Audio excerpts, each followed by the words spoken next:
Hola, soy la Basmati. Como todos los días, aquí nos come el sol. Voy a hablaros. He titulado Gardening. Ya sabéis que es el hobby de los ingleses, el hobby nacional, ya sean rico o pobre, que es la jardinería. Pero todo esto, el sol, emerge en una época entre el siglo XVIII y XIX. Eh, os voy a hablar entre ese final del siglo XVIII y principio del XIX, donde el paisaje lo es todo. Ya sabéis que el paisaje es un soporte imprescindible dentro de la creación artística contemporánea. Los soportes actuales son la luz, el espacio, el territorio y paisaje, pero territorio y paisaje ya sabéis que son conceptos que lo mismo son sociológicos que para los arquitectos, etcétera. Yo lo abordo desde una perspectiva artística y un poquito sociológica también, porque está muy vinculado el pensamiento del liberalismo con este concepto de jardín romántico, que es de lo que voy a hablar realmente, en contraposición con el jardín cartesiano de la Ilustración, que se fija más en el Renacimiento, mientras que este jardín se fija más en la Edad Media. Son simplemente pensamientos. Después, cuando llega el siglo XX, con la industria del hierro, ese espacio de subjetividad desaparece porque ya los pisos son más pequeños. Hay otra concepción de la vida, es la ingeniería, donde la ingenierización del siglo XX, que es también marcada por Estados Unidos, una praxis frente a una ética, ¿no? Pero bueno, ahora estamos en Europa, finales del 18, principios del 19. Venga, empieza. El paisaje siempre, cuando decimos paisaje, invocamos el espíritu del jardín, da un calor el pelo, el espíritu del jardín, que es una imagen que cambia con los que se muda con los cambios de sensibilidad. Entonces, como os he dicho, el jardín geométrico va a ser sustituido, el jardín geométrico francés absolutista, lleno de podas, muy bonito también, quien haya visto Versalles lo sabe, va a ser sustituido por un jardín donde no va a haber podas y donde va a haber otra actitud diferente. O sea, el jardín barroco va a ser sustituido por el jardín liberal, por decirlo de alguna manera, donde hay influencias orientales. Y bueno, donde en teoría la naturaleza emerge de forma libre. Ya veremos que no es así, es una libertad fingida. Este es el gardenesque que llaman. Y bueno, eso se da ya os he dicho, en el periodo de la Revolución Industrial. Ellos siguen teniendo ese carácter de cuidar su jardincito. Pero bueno, ese jardín va a dejar de tener geometría, va a dejar de tener simetría y se identifica más con una especie de naturaleza salvaje, espontánea.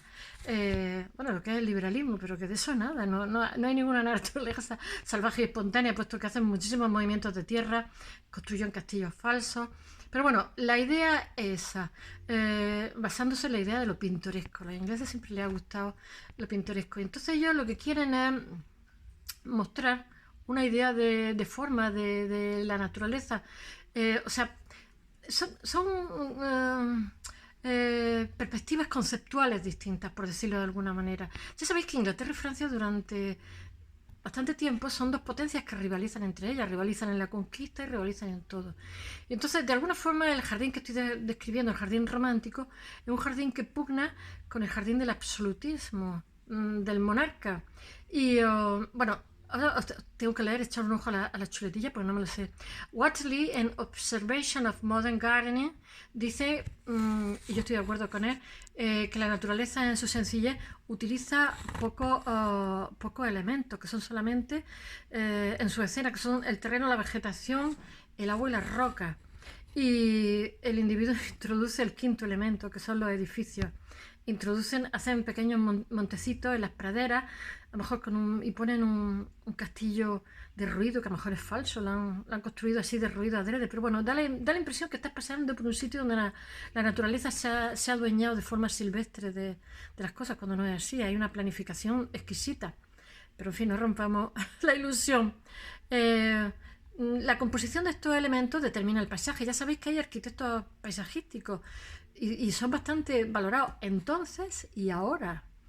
Y bueno, esos jardines románticos ingleses se caracterizan, ya os digo, por esa ruptura del orden donde desaparecen los parterres, la simetría, los laberintos del siglo anterior y dan lugar a una apariencia así de abandono, que de abandono no tienen nada. Entonces, lo que antes existía, que era más parecido al jardín italiano renacentista o al jardín francés, o jardín mediterráneo, donde están las grandes avenidas jalonadas por árboles frutales, llenas de setos y esculturas, más italiano y francés y español también. Ahora de pronto esos son sustituidas por praderas descuidadas, espacios abiertos y poblados de árboles colocados al azar. Ya digo que no hay nada a su libre albedrío, pero bueno, es un guiño al liberalismo, a la sensibilidad de la época y la subjetividad. Y de hecho los señores, los landlords, pugnaban entre ellos a ver quién tenía mejores paisajes de jardín. En fin, como he dicho antes, si el Renacimiento, o sea, la Ilustración le hace un guiño al Renacimiento, el Romanticismo le hace un guiño al medievo. Ya sabéis que adoran las tormentas del medievo, las tradiciones del medievo, porque de alguna forma los románticos, como he dicho en varias ocasiones, abominan del desarrollo, lo que está haciendo, cómo está espachurrando el paisaje, las tradiciones populares, las costumbres, etcétera, y de alguna forma es una reacción. Por eso cuando veo en el romanticismo esas cursilerías, digo yo, pero ¿qué sabrán estos que es romántico de verdad? Es que de verdad los 40 principales, ¿qué daño ha hecho? Bueno, todo esto es un, es un referente para los arquitectos, porque los arquitectos, ¿cómo diría yo? El diseño paisajístico lo hacen arquitectos y juega mucho la perspectiva y todo. En fin, ellos colocan esas falsas ruinas en los jardines, en fin.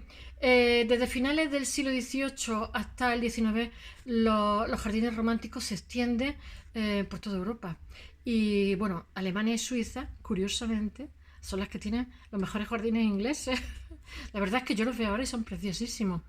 Son los que más sucumben a esta moda paisajística, que es una maravilla. Donde el agua tiene una influencia muy grande por Oriente. Lo exótico, ya he dicho que se desarrolla muchísimo. Y entonces en este jardín se muestran templetes, vegetación japonesa. Ya está Francia, en Francia también están las chinas.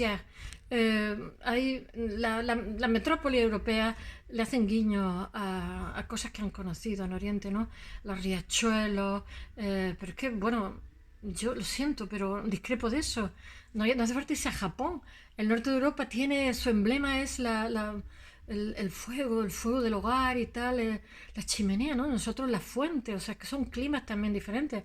No hace falta irse a Japón. En fin, pero bueno, son guiños. El jardín japonés es una preciosidad, una pasada. Bueno, en el jardín, no me sale.